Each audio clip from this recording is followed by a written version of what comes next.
Dineros estafas de supuestos líderes religiosos. Cómo los impostores se aprovechan de los fieles. Ellos piden a los devotos, a base de historias tristes, tarjetas de regalo, y luego se quedan con los fondos.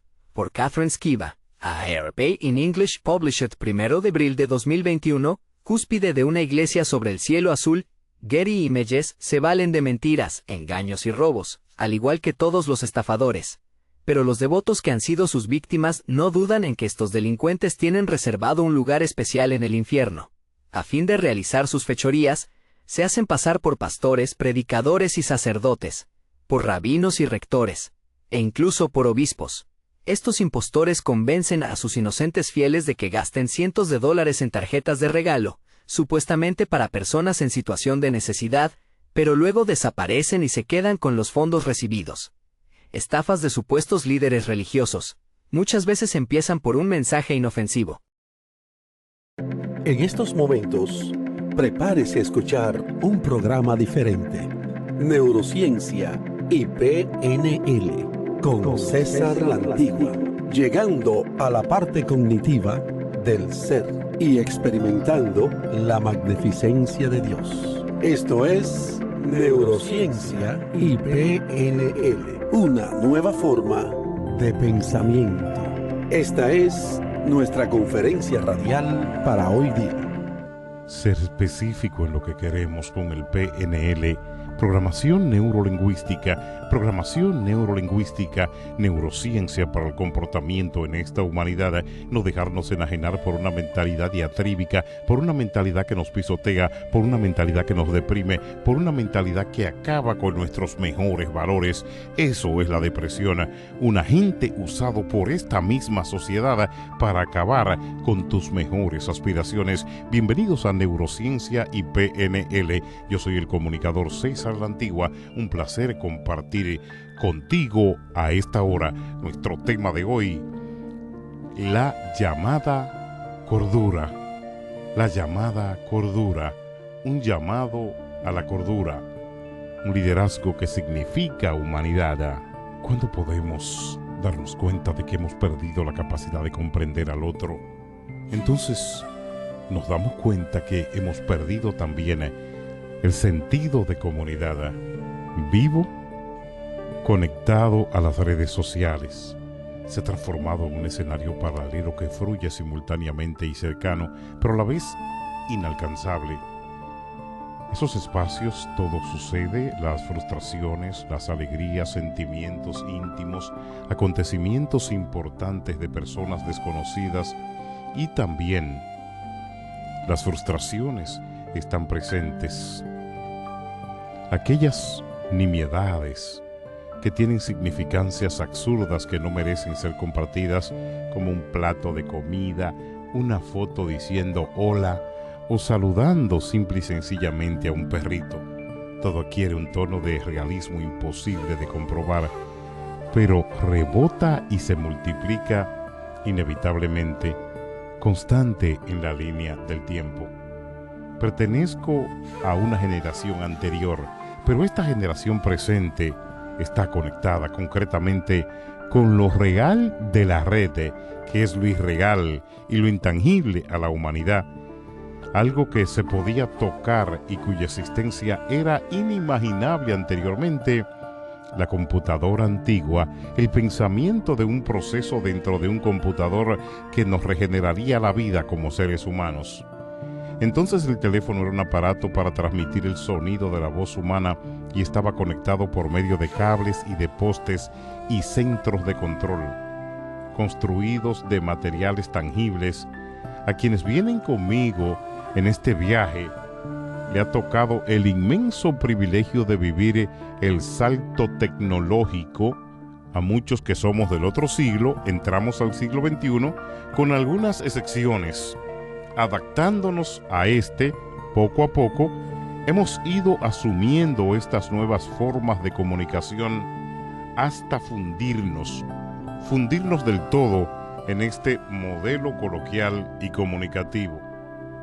Esta reflexión, sin embargo, viene a colación para llamar la atención sobre la dicotomía entre los grandes avances de la tecnología y las ciencias con la creciente pobreza cultural convertida en un sello de las nuevas generaciones, aun cuando el título alude al lenguaje. Mi pensamiento se dirige a aquellas formas de comunicación no verbales, a los gestos y modos, a la progresiva pérdida de calidad humana de una sociedad cuyo objetivo principal está centrada en el bienestar individual. Muchas veces, demasiadas veces quizás, obteniendo a costa del sacrificio colectivo a algunos beneficios para firmas, personas o empresas.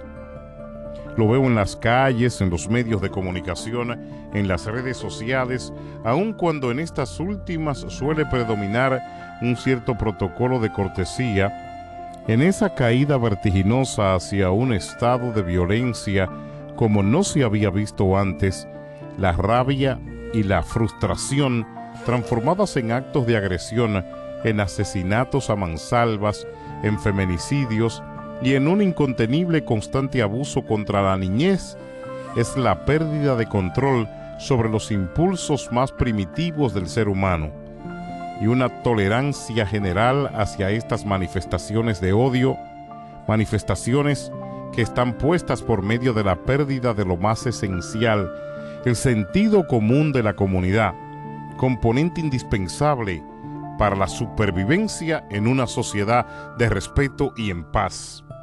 El lenguaje social, sea electrónico, sea en persona, vívido, nos enseña y nos indica cuán bajo hemos caído en la prevención de nuestra falta de integridad como entes conectados en un entremado de valores colectivos.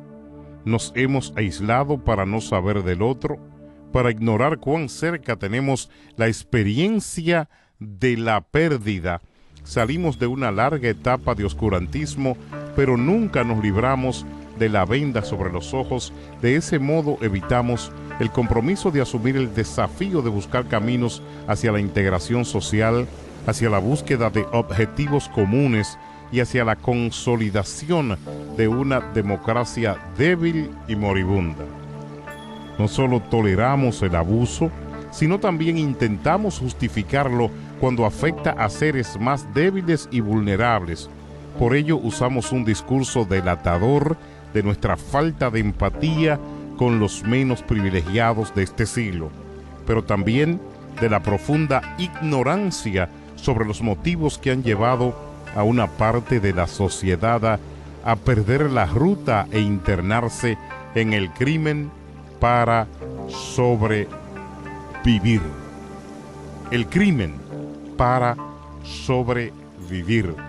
Lo repito por la intranquilidad con que se vive en muchas partes del planeta, donde un carro, un reloj, una motora, donde una casa te puede costar la vida, porque llegan a cobrarte las coimas, llegan los pandilleros a buscar prebendas o a amenazarte o a secuestrar uno de tus hijos o tus hijas o tus nietos simplemente porque les molesta, le incomoda tu forma de vivir.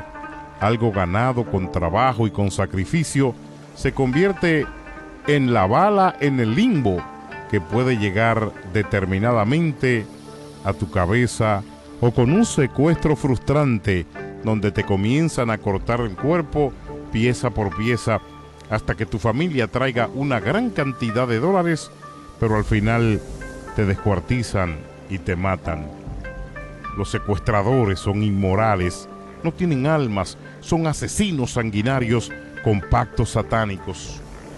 Nuestro lenguaje no ha perdido nada de su esencia racista, explotadora, expresando de formas múltiples, desde la rudeza del insulto hasta la sutileza diplomática de la falsa generosidad. No creemos que lo que hacemos fuera de lo que Dios aprueba vaya a ser bueno.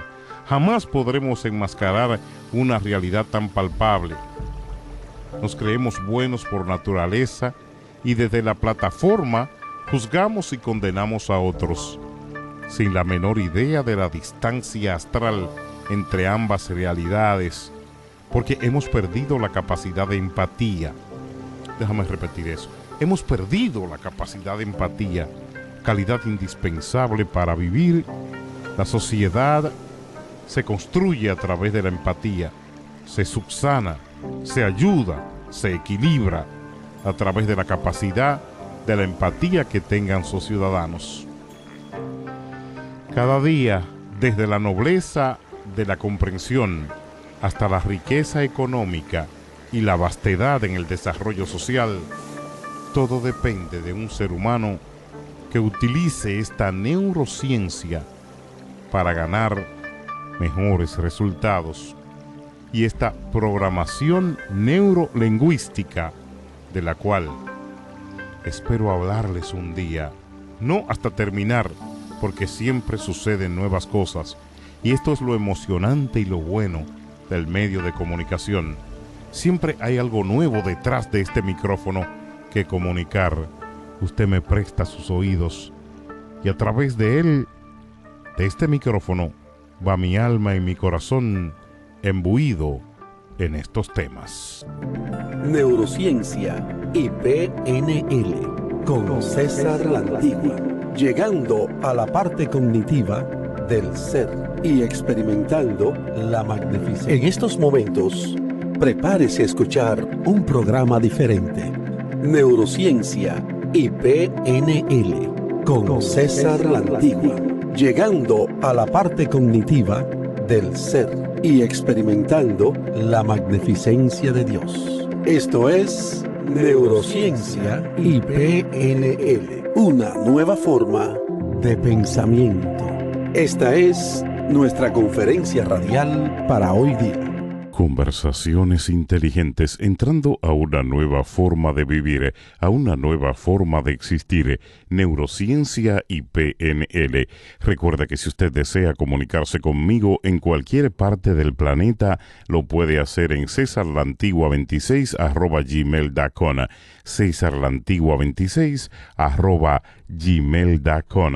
Ahí puede escribirnos y contactarnos para que también en Facebook usted tenga acceso a nuestra cuenta César La Antigua directamente así en Facebook y se comunique con nosotros. Será un placer poder compartir con usted, con su organización, con su equipo, estas charlas, estas conferencias, estas palabras de vida, estas palabras que te empoderan, te abren puertas y te llevan a la realidad de la supervivencia humana, la supravivencia humana en estas condiciones existentes, donde todo escasea, donde todo se dificulta y donde todo se hace hacia la imposibilidad. Nosotros exploramos el camino de lo cognitivo, de lo posible, del esfuerzo, del alcance y del producto de la totalidad de nuestras vidas. Te invito a que exploremos hoy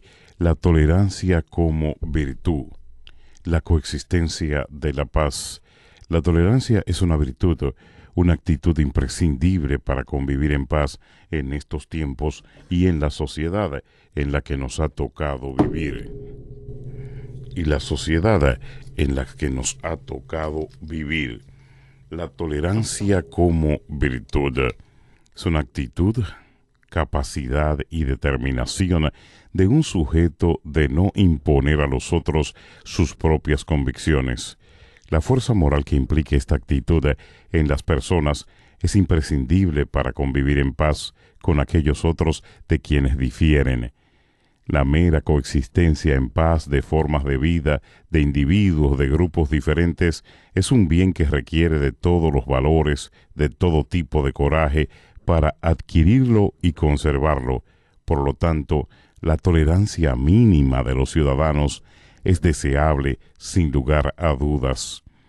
Ser tolerante en el autobús, en el tren, en el semáforo, no estar tocándole bocina incómodamente a la gente por un retraso de unos segundos, no empujar a alguien porque su mochila o su bulto te topetó en el tren o te rozó un poquito la piel. No comenzar a discutir con personas simple y sencillamente porque no te gusta su perfume o tu ropa, o porque de una manera u otra decidiste salir hoy con mala convivencia a buscar un problema que te puede llevar a la muerte o a una corte donde los errores salen bastante caros. La intolerancia en el ser humano de hoy, al contestar, al ofrecer cualquier tipo de disculpas a las personas que manejan, que caminan o que deciden cosas con intolerancia, usted le estará demostrando su capacidad de educación y su capacidad de observación, su capacidad delicada de procedimiento y más que todo, su educación. Problemas para llegar a ser tolerante. No se puede asegurar que todos los miembros de una sociedad sean mínimamente tolerantes, ya que nunca ha existido una sociedad enteramente abierta para todos, debido al poder que limita y a la tradición que la corrompe. La tradición de intolerancia, de fuerza, de poder, inequívocamente ha sido equiparada por algunas personas para desarrollar otro tipo de situación en la vida. Esto es Neurociencia y PNL, una nueva forma de pensamiento. Esta es nuestra conferencia radial para hoy día. Conociendo lo importante que es una combinación de procedimiento bueno y conversación lógica en este mundo en el que vivimos, dígame usted si no es necesario hablar cosas positivas, cosas altruistas, cosas que cambien la actitud del corazón, la forma de actuar de tantos millones de personas que nos escuchan en este momento, y que una ayudita cognitiva, un poquito de conocimiento lógico y verbología correcta puede hacer que tu vida cambie con la transferencia y transparencia del poder de la palabra. Por eso estamos con estas conversaciones sanas y de mucha lógica, con logística de actuación combinada en lo que es el procedimiento de actuar bien, hablar bien para actuar bien, influir bien en los demás, ayudarlos a transformar sus vidas. Por eso estamos con ustedes en estas conferencias de estilo, conferencias de poder, conferencias de radio y televisión que nos llevan a otro nivel. Alimenta tu alma de amor y tus miedos morirán de hambre. Alimenta tu alma de amor y tus miedos se morirán de hambre. Miren la grandeza de Dios en esta existencia, mis queridos hermanos.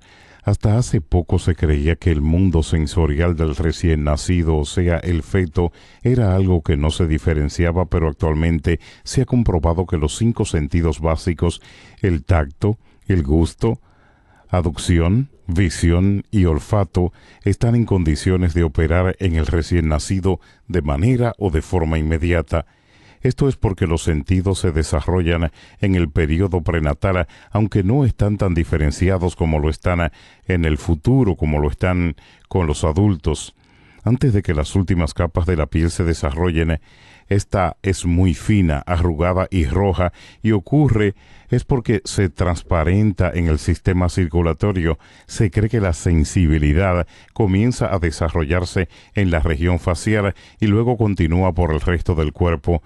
Los cambios de la temperatura fría o caliente, de presión y dolor producen sensaciones asociadas al tacto. Los bebés prematuros que nacen antes de completar el periodo de gestación responden tanto al frío como al calor. Sin embargo, el mecanismo regulador de la temperatura es inadecuado y se necesita de una incubadora para mantener la temperatura constante en el cuerpo, debido a que el tiempo del feto no fue el estipulado por Dios, el estipulado por el cielo. No se ha podido comprobar que el feto pueda experimentar el dolor, pero sí se sabe que la sensibilidad aumenta en los primeros días después del alumbramiento. Se sabe que el feto puede responder de manera apropiada cuando se toca una zona específica de su cuerpo. Las pupilas gustativas comienzan a aparecer en el feto durante el 3er mes del embarazo, y el nacimiento se encuentra en las amígdalas, en el paladar duro y en partes del esófago, así como sobre la lengua. Sin embargo, es discutible que el feto pueda usar sus propias pupilas gustativas por la composición y el sabor del salado líquido amniótico, siendo dudoso el reconocimiento de las sensaciones gustativas. Los bebés prematuros reaccionan con expresión placentera en el rostro ante sustancias dulces, mientras que los sabores salados, ácidos, amargos provocan muecas de desagrado y la reacción es totalmente negativa. El sentido del olfato, de la misma manera que el del gusto, parece estar bien desarrollado en épocas tempranas de la vida fetal, si se sabe que las zonas olfativas del cerebro son parte de lo que primero se desarrolla por completo, pero la cuestión es que si el feto puede oler rodeado del líquido amniótico, siendo probable una respuesta negativa por dicho líquido. En cambio, los niños nacidos menores de un mes pueden oler. Hacia fines de la vida fetal, el mecanismo auditivo está bien desarrollado, faltando únicamente el drenaje del líquido gelatinoso que le llena el oído interno, algo que se produce después del nacimiento. Se piensa que el feto es sordo a sonidos de intensidad normal, sin embargo se producen cambios respiratorios y movimientos corporales ante un sonido muy alto. Por ejemplo, se ha comprobado que el feto se mueve al escuchar melodías suaves. La visión en el momento del nacimiento, los mecanismos auditivos están más desarrollados que los mecanismos visuales, puesto que falta por producirse modificaciones en el aparato visual, como por ejemplo la diferenciación de la zona visual en el cerebro. Los bebés prematuros son capaces de distinguir claridad y oscuridad. El que esto ocurra en el vientre de la madre es bastante improbable, pero sí hay algunos mecanismos que aseguran que el bebé es capaz de detectar luz y detectar oscuridad. Es una investigación muy abierta sobre la situación de cómo actúan los fetos ya desarrollándose en base de los 5 sentidos. Inmediatamente caen en el útero, inmediatamente comienza a producirse vida en la parte interior de la madre, en la placenta, cuando comienza a producirse, a desarrollarse y a correr los sentidos de la vida en un feto. Leyendo este reportaje, me trae al pensamiento que conozco 3 personas. Las 3 están esquizofrénicas, están locas. Las 3 están descompuestas de su cerebro y de su mente. Hay algo en común en estas 3 personas. Créame que en este estudio yo no estaba buscando llegar a esta conclusión, pero poco a poco al lado de ellas, hilando también lo que le pasó a un amigo mío que ordenó a una muchacha el aborto, no sé por qué, porque no tenía razón de hacerlo, y eso hace ya tanto tiempo, pero su pena continúa en el corazón, el cuchillo clavado en su actitud continúa mortificándole en las noches, y a ellas 3 le llegó la tragedia. Viven en diferentes partes del planeta, la conozco a las 3, y las tres, repito, abortaron, mataron a sus niños en sus estómagos. Yo no sé si ellas hubiesen sabido esto, que los sentidos del bebé prenatalmente comienzan a desarrollarse en función de lo que Dios ha declarado en esa vida y se va autoprogramando para ir desarrollando sentido tras sentido hasta del líquido amniótico, hasta lo que son sus células preliminares y lo que es el embrión, llegando a la tarea prenatal donde se va desarrollando poco a poco con sus sentidos hasta convertirse en una persona. Ya antes de nacer, el niño tiene un estatus de desarrollo humano que va tomando cabida consecuencia al momento que va pasando cada minuto de vida dentro de la placenta, dentro de la madre. Entonces, cuando usted interrumpe un embarazo al mes, a los 3 meses, a los 4 meses, hasta los 6 meses, 7 meses. Hay mujeres que han arriesgado su vida interrumpiendo el embarazo ya cuando un niño está desarrollado y grande dentro de su cuerpo. Déjeme decirle, usted ha cometido un asesinato. Usted ha asesinado una vida y dice la palabra que mejor le sería que se pusiera un ladrillo en el cuello, un bloque en el cuello y se lanzara al corazón del mar cuando usted le hace algo así. O por usted cae uno de los inocentes, cuando usted juega con la inocencia, cuando usted viola a un niño, una niña, cuando usted le quita la vida a un inocente, cuando usted se presta satánicamente a destruir la vida de un niño dentro de su vientre, el aborto es un crimen. Y aquí en este reportaje que hemos leído hoy para este programa y esta conferencia, queremos aclarar que los sentidos básicos del niño se comienzan a desarrollar desde el mismo momento que cae ya en el útero, que comienza a crecer en la placenta, que el niño comienza a formarse para luego convertirse en un adulto. Todo ese proceso prenatal se va desarrollando en el mecanismo diocesano de lo que el Señor ha elaborado en la vida de cada uno de nosotros. Por eso es que el aborto es un crimen. Por eso estas 3 personas están hoy pagando la causa, aunque hay 2 de ellas que se arrepintieron, pidieron perdón a Dios, y de seguro sus pecados les serán perdonados, como dice la Biblia, pero hay el que camina y ha aniquilado una vida, ha matado a un niño, ha abortado a un niño, y desenfrenadamente continúa por el mundo como si nada hubiese pasado. En mi amigo no me quiero concentrar mucho. Ha tenido mucha inestabilidad mental, perdió su familia, está en la calle caminando siempre cabizbajo. Pero yo le he dicho a Dios, perdónalo, Señor. Si Él lo hizo, perdónalo. Porque Él te ha buscado con amor y con cariño. Él está arrepentido. No mató el niño, pero sí pagó el aborto. Sí, con su dinero pagó el aborto al médico que lo realizó.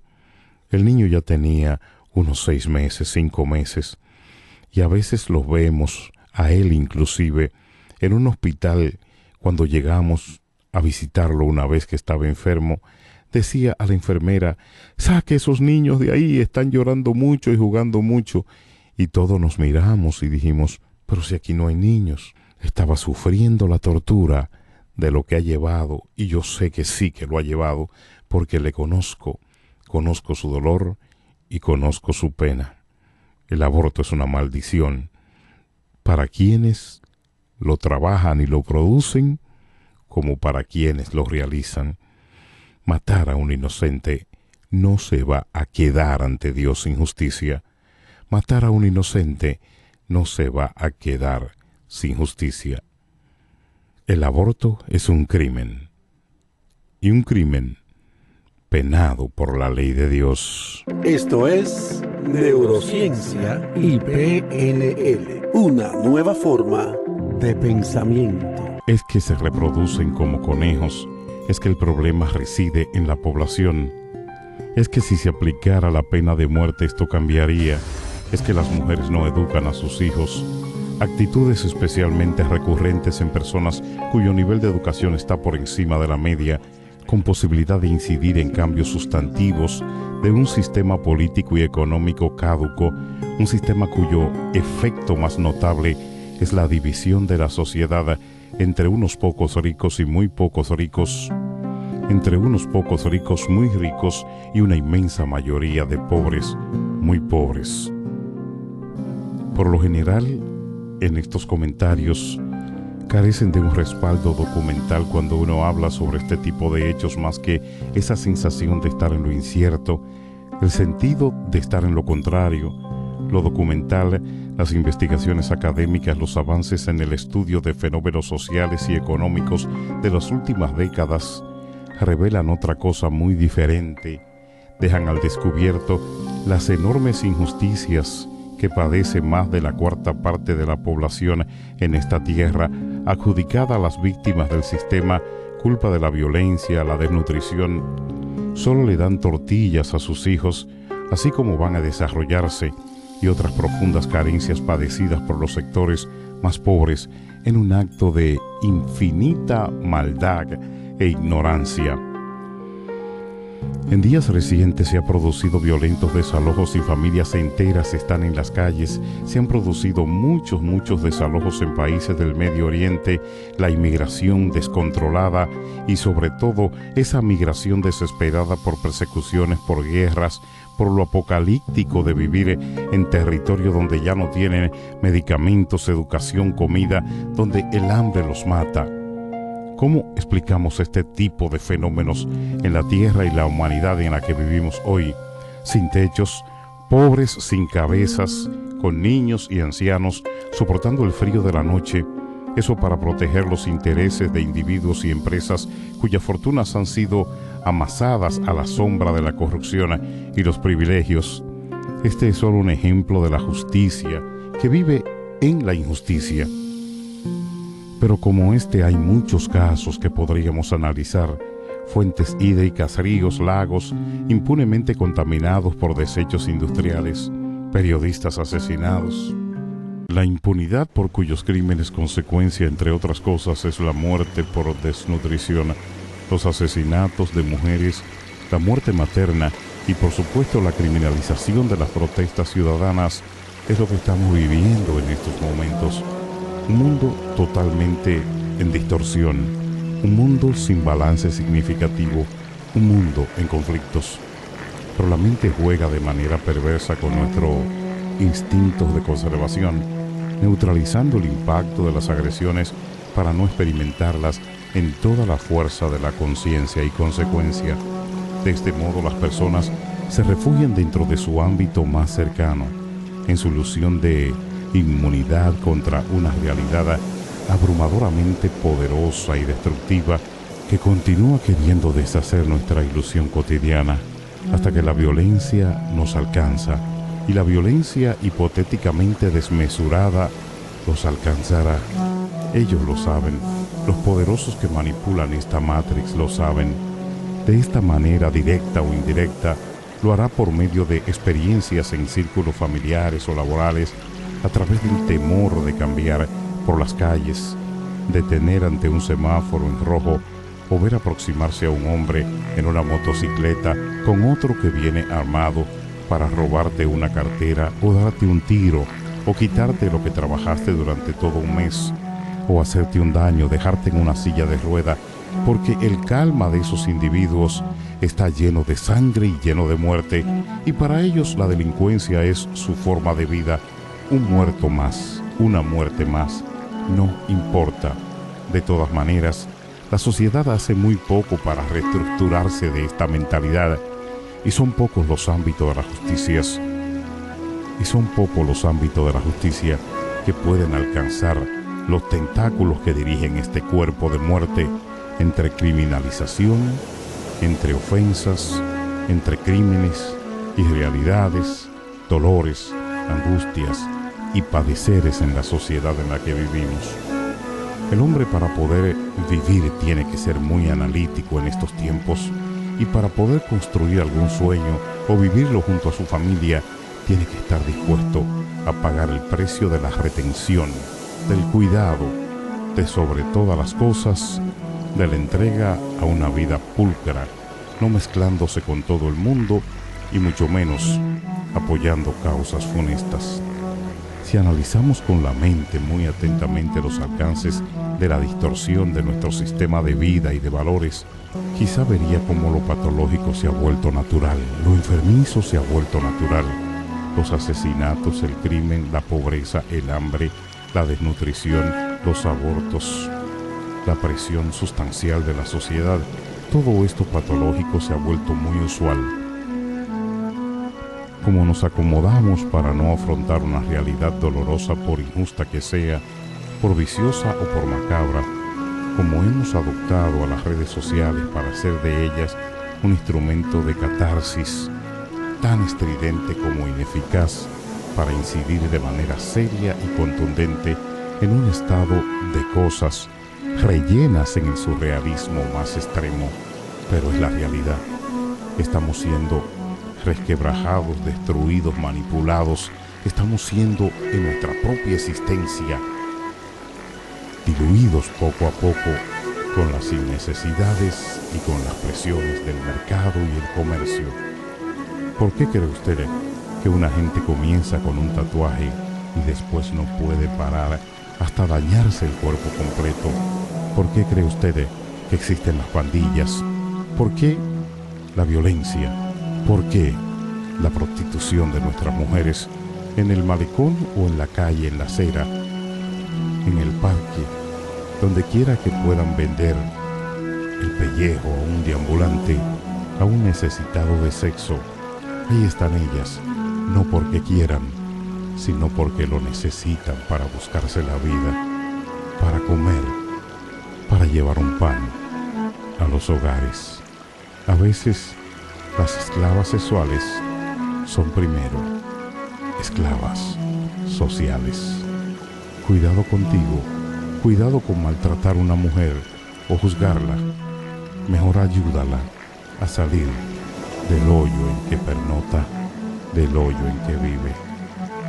Dios te bendiga y gracias por escucharme.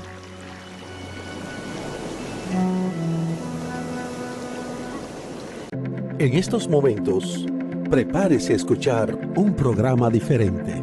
Neurociencia y PNL con César la Antigua, llegando a la parte cognitiva del ser y experimentando la magnificencia de Dios. Esto es Neurociencia y PNL, una nueva forma de pensamiento.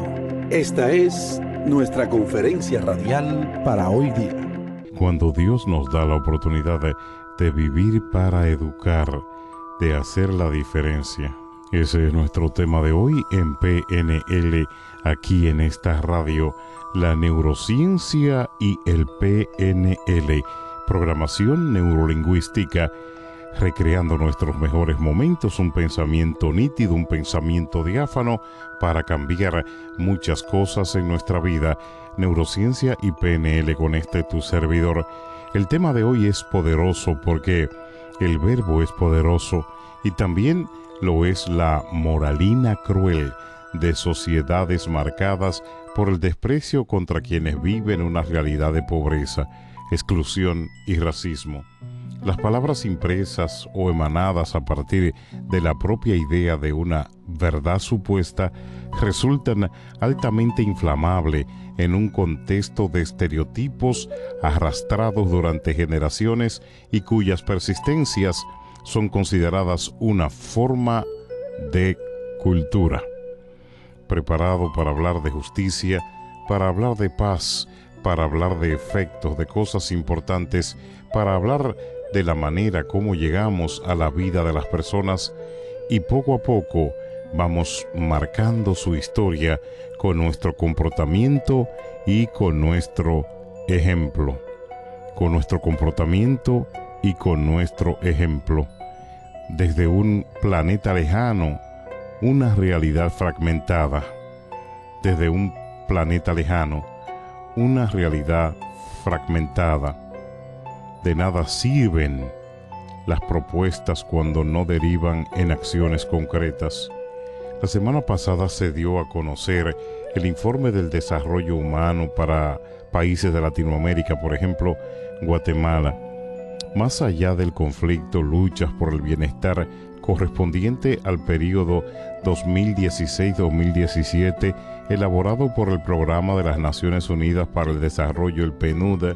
En este trato de la realidad nacional quedó patente el fracaso político y la falta de ética en el desempeño de quienes han mantenido al país y a los países de América Latina estancados en su desarrollo durante los últimos 10 años.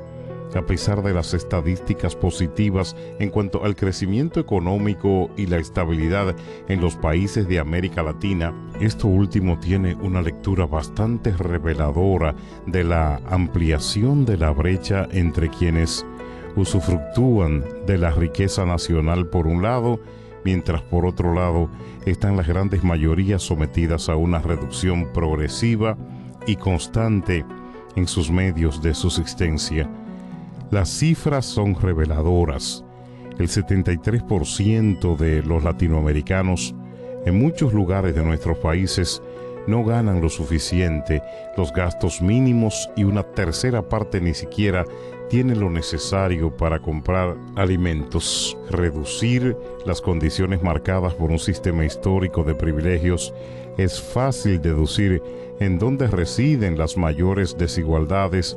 Una vez más, el informe subraya con énfasis la urgencia de poner la mayor atención en la población indígena y rural, así como en los sectores de mujeres y niñez en donde las privaciones se instalan como parte de un orden de cosas institucionalizado e inamovible. Las precariedades que afectan a 8 de cada 10 personas en Latinoamérica y la desnutrición crónica presente en la mitad de la población infantil colocan a los países en un cuadro de honor entre los más desiguales de América Latina y el mundo, así como se añade que es una de las naciones de la mayor inestabilidad económica, como en el caso de Haití, de Perú, en el caso de Bolivia y la misma Nicaragua.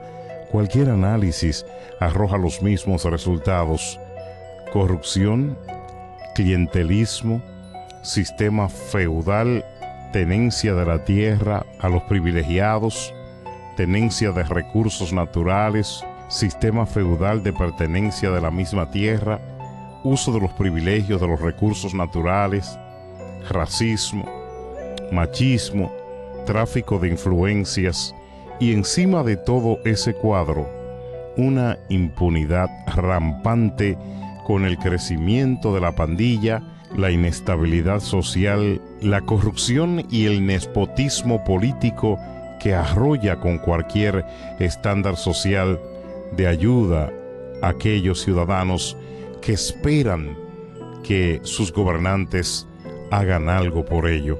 La manera como se ha administrado el patrimonio público ha ocasionado un desgaste institucional profundo en los países latinoamericanos. ¿Cómo frenar el desarrollo nacional por toda una década que está estancado? El sociólogo Edilberto Torres Rivas, uno de los autores de un informe sobre América Latina, señala que países como Guatemala no han cambiado en los últimos 100 años. Quizás sí ha habido algún proceso de transformación, pero en el caso de Haití, ese proceso se revierte en muertes, en desnutrición, en enfermedades, en atraso ideológico, social, educativo, militar y también, el más importante de todos, un atraso en los bienes y progresos de las familias. El costo del estancamiento en el desarrollo en América Latina no se puede calcular solamente en términos económicos. Ha habido miles de vidas perdidas por el hambre, millones en la desnutrición aguda, la violencia homicida, la degradación institucional, la deforestación, el campesino abandonando los campos para irse a mendigar en las ciudades, ahondando el problema de los desamparados, de los robos, de las muertes, de los asesinatos trágicos y de los abusos contra los derechos humanos. Deficiencia en la atención de los temas urgentes, entre ellos la infraestructura vial, sanitaria, escolar y la ausencia del Estado en muchas comunidades donde no se sabe si son países o son zonas, si son pueblos o comunidades. El regimiento de cuidado del Estado hacia esas comunidades se ha perdido totalmente. No es aceptable un sistema adverso al desarrollo de niñas y niños y jóvenes, mientras es proclive a admitir como normales los actos de corrupción y el negocio de la trata de personas, en la mayor parte también en el territorio de América Latina, donde llega la droga, llegan los inmigrantes de paso a otros países y llega el tráfico de personas impune ante los ojos de las autoridades por la coima que reciben muchos de los que están en esos cargos. No es aceptable la falta de seguridad para la niñez, al punto que cientos de menores desaparecen en el trayecto de su hogar a la escuela o a la tienda de la esquina para ser vendidos en los prostíbulos y exportados por la explotación laboral. Eso da miedo hasta decirlo. Recordamos que hace unas cuantas semanas, en un pueblo en México, las madres tuvieron que salir en caravana caminando para llevar a los niños a la escuela y los padres esperarlos en las tardes para evitar que el narcotráfico, la delincuencia común y los asesinos en territorio mexicano seguen la vida de estos niños prontos jóvenes. El informe del desarrollo humano es un fuerte llamado de atención a las clases dominantes de Latinoamérica para advertir de los peligros inherentes al sistema actual.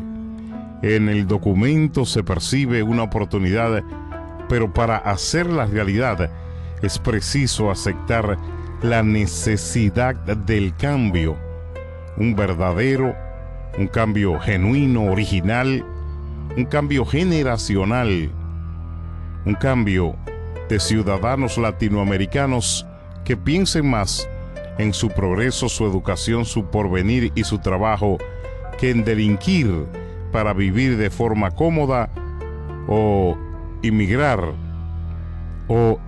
de su país para buscar una mejor vida en otra frontera. Tenemos que tener primero buena voluntad y ser capaces de entender en este verbo de poder que tenemos que orar, humillarnos a Dios y buscar el rostro de Jesucristo para que Él perdone a América Latina, sus malos hombres y sus malas mujeres que imbuidos en la corrupción, en el despotismo, han traicionado el principio de gobierno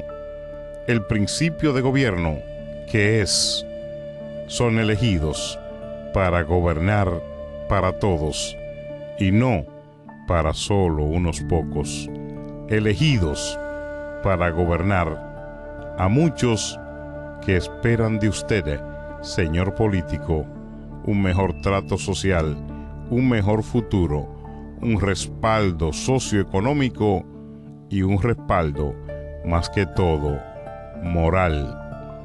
Si usted es cristiano, entonces se vale decir: esto es Neurociencia y PNL, una nueva forma de pensamiento.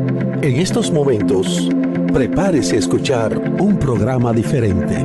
Neurociencia y PNL con César la Antigua, llegando a la parte cognitiva del ser y experimentando la magnificencia de Dios. Esto es Neurociencia y PNL, una nueva forma de pensamiento. Esta es nuestra conferencia radial para hoy día.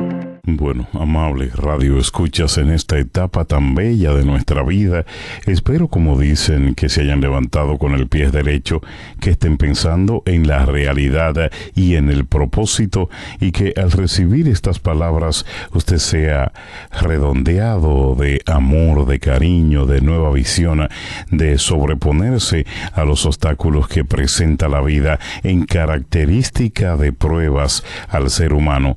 Hoy quiero dialogar con ustedes en esta conferencia radial sobre el encuentro con mi ego. ¿Dónde debe estar mi ego? ¿Cuál es el ego sano, el ego malo, el ego no funcional, el ego que hace de nosotros cosas que no queremos realizar y que nos da esa mala sintonía que nos pone en ese lugar donde no deseamos estar?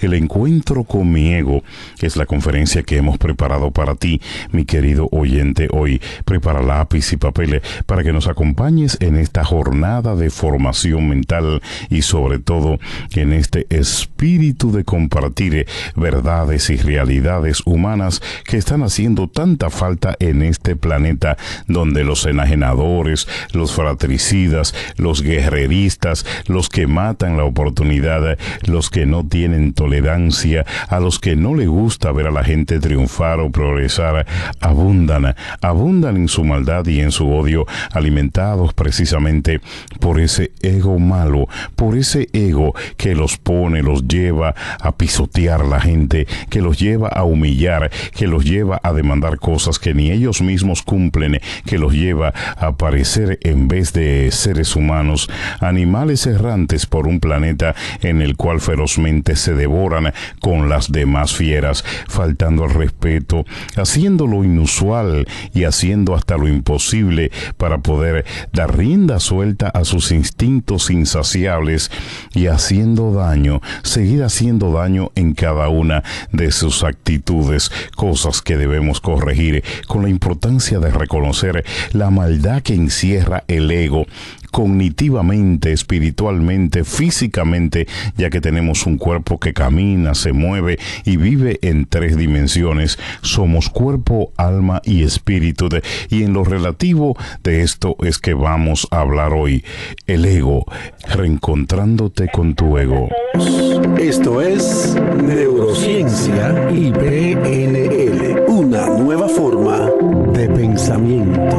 Esta es nuestra conferencia radial para hoy día. Si el ego tiene tantas malas cosas para mí en la vida, ¿qué necesidad tengo? La pregunta de seguir cuidándole y mimándole. ¿Por qué tengo que estar atencionando tanto el ego? ¿Por qué le necesito todavía? En los seminarios no me he preguntado muchas veces si he reasumido el liderazgo de mi vida, si el liderazgo de mi vida está bien asumido en cuanto a la referencia con el ego y lo que realmente depende o vive en mí, lo que realmente proyecto como persona. Ese ego que enajena, ese ego que hace daño e inclusive que ha sido y ha servido para victimizar hasta mi propio ser y hacer daño a aquellos que han estado o viven a mi lado. ¿Cómo manejo, cómo caracterizo, cómo regenero los aspectos que destruyen y los aspectos que me encadenan en la parte de mi ego? ¿Está mi ego a mi mano y en control? ¿Qué más puede brindarme el ego como ser humano en este planeta? ¿Qué necesidad tengo para seguir tratando de entender ese ego que frecuentemente sigue comportándose en mí como un malcriado? ¿Qué necesidad tengo de seguir entendiéndome con él? ¿Alguna de esas preguntas han reflejado en mí o en ti tus pensamientos y tus creencias cuando tú mismo te das cuenta que el ego es indominable, que el ego continúa así secretamente apareciendo en tu vida y haciéndote daño? Puede ser cierto que como caminantes hayamos logrado en la vida, en el proceso, éxito y alcanzar cosas, pero cuando en realidad comenzamos a sentir que el ego nos comienza a faltar, ¿qué posición tomamos y cuánto daño nos hace el saber que no estamos en control de ese ego?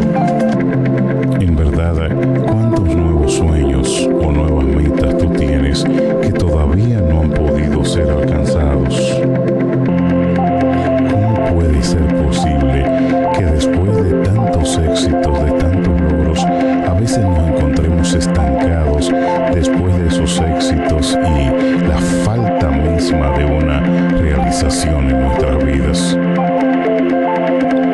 Te pregunto, ¿cuáles podrían ser las causas o las razones por las cuales tus sueños todavía no han podido entrar a un elemento de realización de fe, a un desarrollo que tú puedas decir, contactar, que tú puedas explicar a aquellas personas que nos escuchan o que te miran, que te conocen, que estás caminando realmente en una victoria poderosa en tu vida?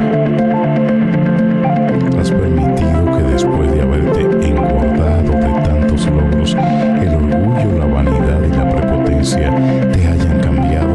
¿Está siendo el ego, ese que estamos hablando hoy en esta conferencia, algo diferente de ti, a lo que estás proyectado, a lo que estás supuesto a hacer o a lo que te enseñaron tus padres y la misma sociedad que depende muchísimo de tu estabilidad moral, social y emocional?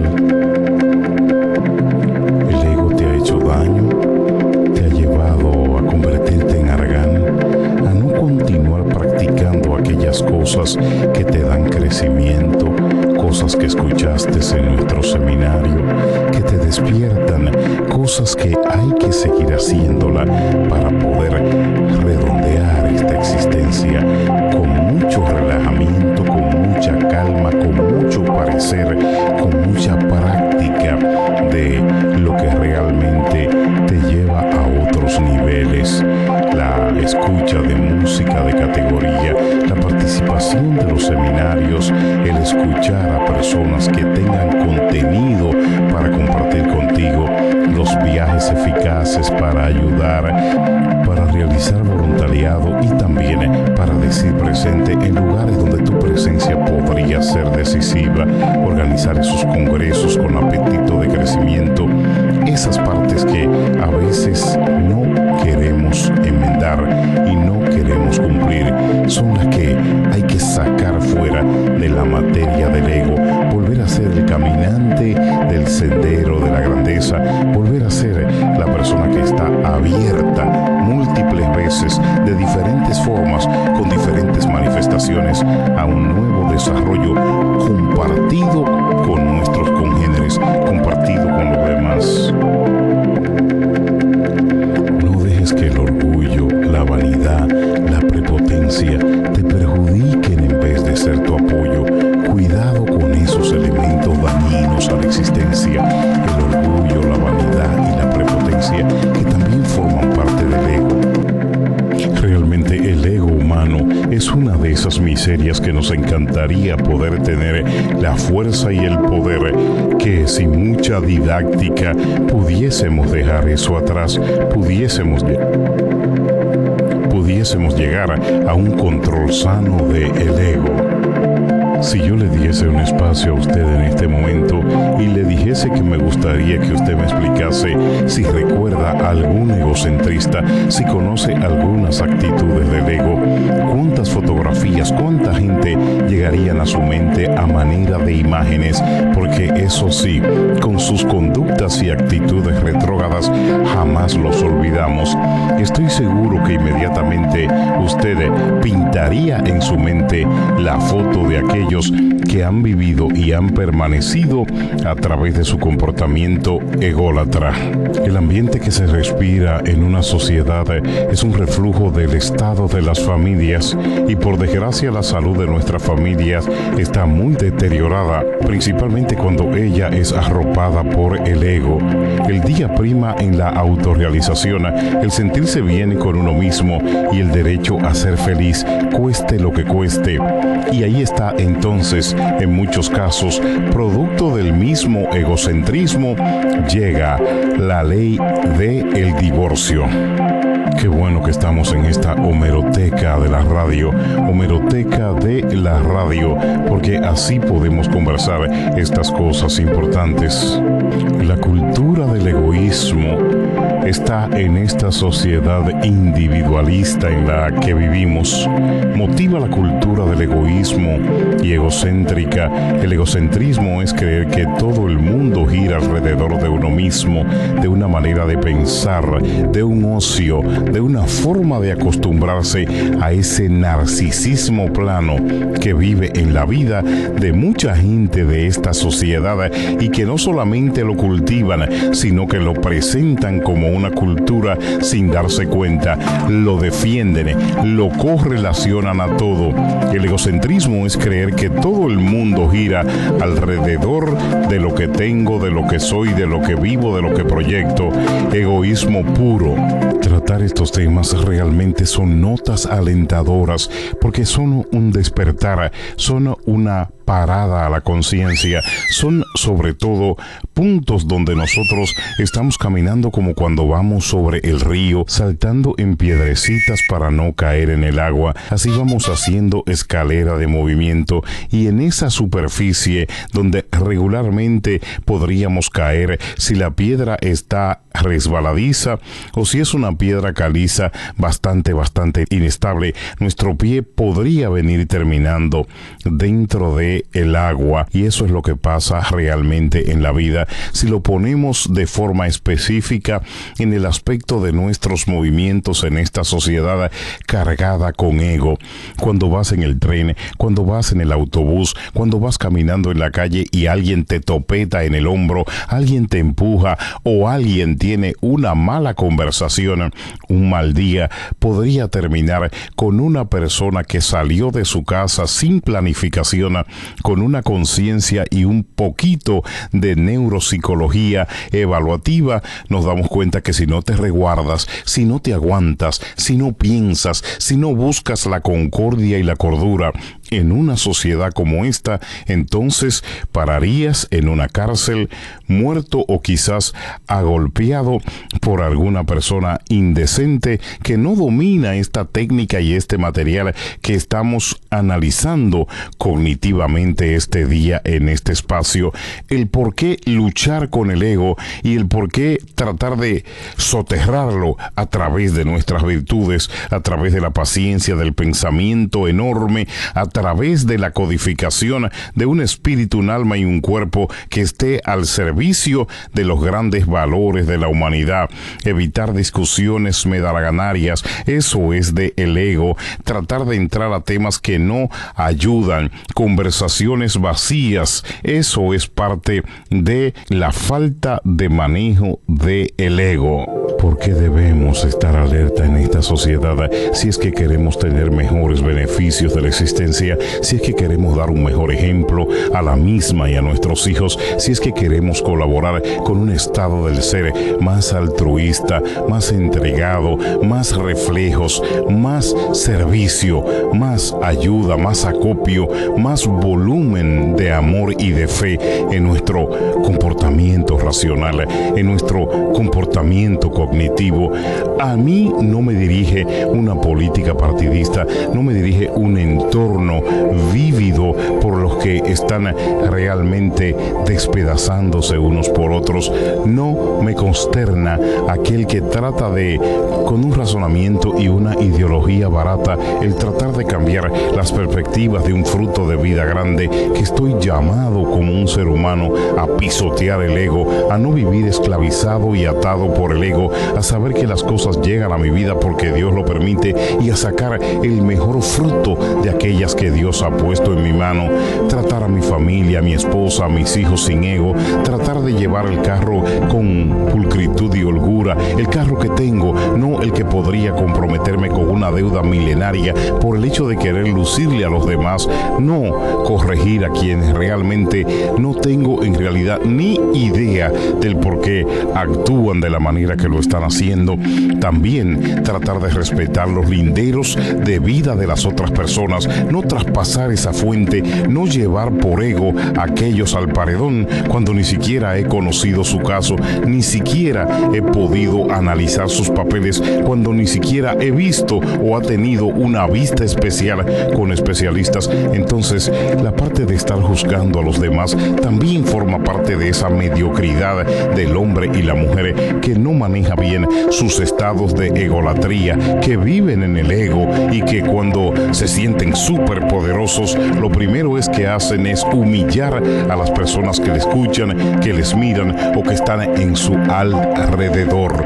Personas que podrían ser afectadas por una mala actitud de un servidor público, de un secretario de banco, de un presidente, de una persona que esté a punto de trabajar con la comunidad o que haya conseguido un ascenso voluminoso o pequeño, sustancial en lo que hace. Es para servir a la gente, es para servir a la gente, es para pisotear y para matar tu ego, es para ser un mejor ser humano, es para estar de frente con las necesidades, es para darle pan al que tiene hambre y servirle al que llora y conducir a aquellos que no saben dónde llegar.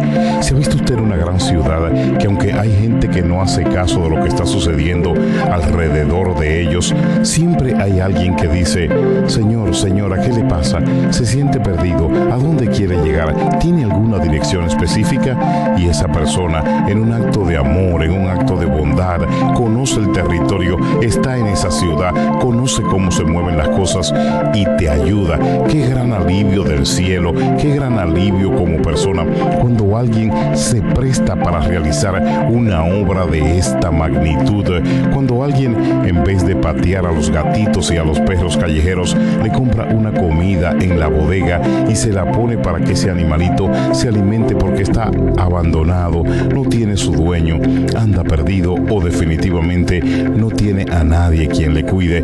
Esos animales dependen de nosotros. Nuestro estado hegemónico como seres vivos nos llama y nos permite tratar de comparecer ante los necesitados con una solidaridad intrínseca, una solidaridad elástica que se extienda y llegue lo más lejos posible. Eso es parte de nosotros entender nuestro papel en esta tierra y de ir matando poco a poco, ayudando poco a poco a justiciar ese ego, a matar ese ego. La egolatría es perjudicial para aquellos que la padecen y también para aquellos que están alrededor del mismo. Imagínese criar los niños, las niñas que un día van a ser damas o que van a tener un matrimonio, van a ser madres, van a llevar la cabeza de un hogar, van a estar al frente de proyectos familiares y no enseñarles esto que no le enseña a las escuelas, esto que viene ya muy cerca de nosotros, esto que le dice frénate, el ego te mata, el ego no te deja crecer, el ego no te deja llegar al estándar donde Dios pueda tomar en cuenta principalmente el hecho de que tú fuiste llamado a la tierra, traído aquí a este sistema de cosas para hacer la diferencia, para trabajar en bien, de matar poco a poco, estudiándolo, trabajándolo, organizándote, llegando de rodillas, orando a Dios y sobre todo matando, como dijo el apóstol Pablo, matando tú mismo, matando en ti ese ego humano que te hace y te ha hecho tanto daño.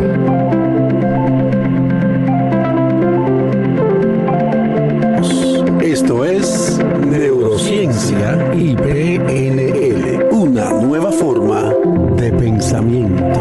Esta es nuestra conferencia radial para hoy día. Qué bueno que todavía estén con nosotros, qué bueno que todavía estén disfrutando de este contacto de una nueva forma de pensamiento. Neurociencia y PNL. Neurociencia y PNL, una nueva forma de pensamiento, y PNL significa programación neurolingüística. Programación neurolingüística es una nueva forma de conversar con el ser, de irnos regenerando a través de la palabra, de ir trabajando con nosotros mismos en el aspecto de curarnos en salud, de sanarnos a través de la mentalidad, de lo que producimos, de lo que hablamos, de lo que pensamos. Un nuevo ser regenerado por su fuerza, por su palabra, por su pensamiento, por su fe, por su creencia, que es lo que lo hace abundante en este mundo. Eso es la neurociencia y el PNL. Regenerarte, trabajar para crear en ti una nueva forma de pensamiento.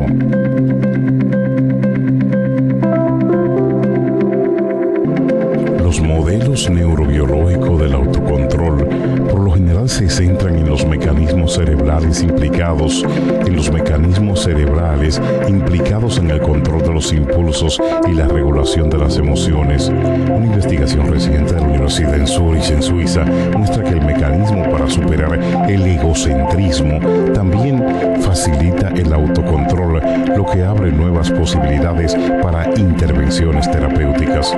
Situaciones como plantearse comprar un coche nuevo o guardar el dinero para jubilación, por ejemplo, requieren un acto de autocontrol con el fin de resistir la tentadora oferta inmediata por el bien de resultados más importantes para un futuro. Esto también hay que codificarlo con neurociencia y con PNL. Está ampliamente aceptado que el autocontrol será regulado por mecanismos en el área del cerebro llamada la corteza prefrontal, con la capacidad de mantenerse a raya a uno mismo cuando se va y se ve atentado por ofertas con atractivo inmediato. La corteza prefrontal frontal, aquí mismo en la parte de la cabeza, esa corteza. Ahora, el estudio de un equipo del Departamento de Economía de la Universidad de Zurich, la Universidad de Düsseldorf, también en Alemania, muestran que un segundo mecanismo también es importante para el autocontrol, ser capaz de dirigir la atención a las necesidades futuras de uno como persona en la sociedad en que vivimos. El equipo de Alexander Socher, Christian Ruff, Tobias Kalischer y Philip Tobler investigó una región del cerebro que normalmente nos permite tomar las perspectivas de otra persona durante las interacciones sociales. Para su propia sorpresa, los científicos descubrieron que esta misma área del cerebro también juega un papel en las situaciones que requieren autocontrol cuando ninguna otra persona está presente.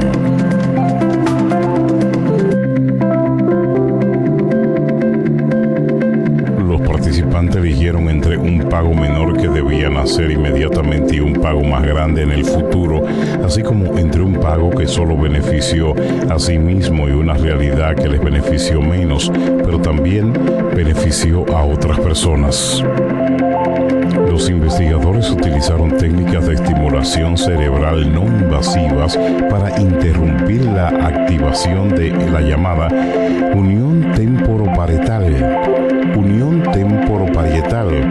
Después de interrumpir esta región del cerebro, las personas tendían a tomar decisiones que son a la vez más impulsivas, es decir, la elección de la recompensa inmediata, y más egoísta, la elección de la recompensa para sí mismos solamente, y eran menos capaces de tener en cuenta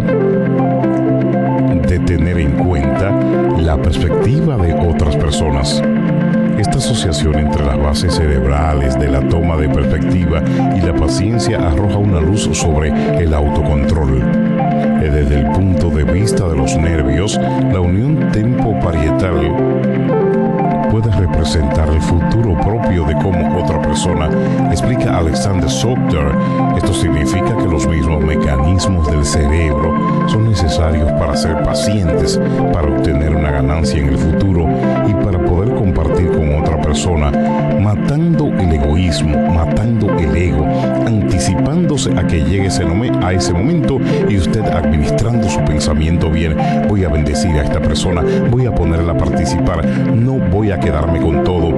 Ese hallazgo abre nuevas vías para el tratamiento del déficit de autocontrol en los trastornos como la adicción y la obesidad, que mayormente también son provocados por un descontrol en el ego. La persona ególatra quiere sentirse lleno, quiere sentirse satisfecho, quiere sentirse realizado a su manera, y entonces lo que termina haciendo es que va metiéndose en adicciones, va metiéndose en deudas, va metiéndose en indecisiones, va llevando una vida fuera de control en el aspecto a aguantar sus necesidades e irse un poquito más al pensamiento de qué podría necesitar en el futuro y qué realmente es necesario. Eso un ególatra le cuesta mucho trabajo descubrir los puntos de ayuda. Tiene que buscar a alguien que le certifique y le diga, profesional en esta rama del pensamiento, detente en esto y detente en aquello. Es importante la participación de amigos, de consejeros, de familiares, cuando vemos que nuestras actitudes por la egolatría, por el ego interno, nos está llevando al suicidio, nos está llevando a la adicción, nos está llevando a la separación de nuestros seres queridos y nos está llevando a la pérdida de nuestros mejores valores, de nuestros grandes valores en totalidad: el servicio, la distinción, el cariño, el ofrecimiento de bienestar y también la cobertura de aquellas personas que de una u otra manera necesitan nuestra ayuda. Mire cuánto hemos aprendido hoy en esta conferencia radial la egolatría, el ego, enfrentándolo y llevándolo al punto de discusión para que usted y yo nos ilustremos hoy en esta materia que le hace tanto daño a la humanidad y que lo vemos día con día en nuestros hermanos, amigos, congéneres, en la gente que nos circunda, en la sociedad en la que vivimos, en los medios de comunicación, en el supermercado, en la bodega, donde quiera que nos movemos, inclusive dentro de la propia iglesia. Este mal también se ha filtrado, el mal de el ego. Yo predico mejor que tú, la gente me escucha más, tengo mejor rating, estoy sobre ti. Esas son palabras de la gente que está llena de ego, que no ha descubierto en su propio ser la dignidad de poder vivir fuera de cualquier apetito de competencia. Eso es realmente una de las cosas que queremos conseguir a través de este programa. Queremos comunicarnos con usted, queremos hablar de estos temas que nos llevan a otra plataforma, a otro nivel, a otra manera, que nos dan mejores estadísticas, que registran mejor comportamiento y sobre todo que nos ayudan a abrir el cielo invertido, esas ventanas que la Biblia habla sobre el cielo, para que nosotros entremos a otro tipo de comportamiento, de forma de ser, sin esas cicatrices en el alma que nos hacen aparentar, tan feo, que nos hacen mirar tan mal, que nos hacen ver el estado de desesperación en el que a veces caminamos cuando nos falta una sonrisa que nos embellezca el rostro, cuando nos falta un gesto que haga sentir a otra persona bien, cuando nos falta ese desprendimiento como ser humano, como persona, hacia causas en la cual jamás deberíamos faltar, porque debemos estar presentes en causas en las cuales nuestra presencia podría hacer la diferencia. ¡Wow! ¡Qué interesante! Compartir frente al micrófono estas palabras de vida. No me importa si usted es un juez, si usted es un abogado, un profesor, si es una persona de a pie, si es un licenciado en cualquiera de las ramas de la categoría o materia, en educación, en diseño, si es un ingeniero agrónomo, si es una persona que está pastoreando una iglesia, si es un piloto de avión. No me importa la categoría, no me importa la forma, si es un banquero. Mientras más alto es tu pedestal, más humilde debe presentarse tu alma, tu conciencia y tu corazón. Esa es la puerta que queremos abrir hoy. Esa es la puerta sentimental, la puerta de autocracia que queremos recibir, la llave para abrir ese candado donde entramos inclinándonos, porque la puerta es pequeña. Tenemos que inclinarnos. Esa es una forma de evadir que nos demos duro en la cabeza, que se nos raje el cráneo y provoquemos una herida. La puerta es pequeña y hay que entrar inclinados. Bueno, hasta la próxima semana. Ha sido un placer poder llevar cognitivamente esto que es un resultado de estudio y de trabajo para diálogo general con ustedes, llamado Neurociencia y PNL. Yo soy el comunicador César La Antigua, encantado de poder cubrir esta parte de la frecuencia con información sana, con información buena, con información importante para nuestra comunidad. Gracias por escucharnos y comparta esta visión con aquellos que usted cree a su alrededor lo necesitan. Neurociencia y PNL, nuestro programa semanal aquí emisora. Neurociencia y PNL, una nueva forma de pensamiento. Esta es nuestra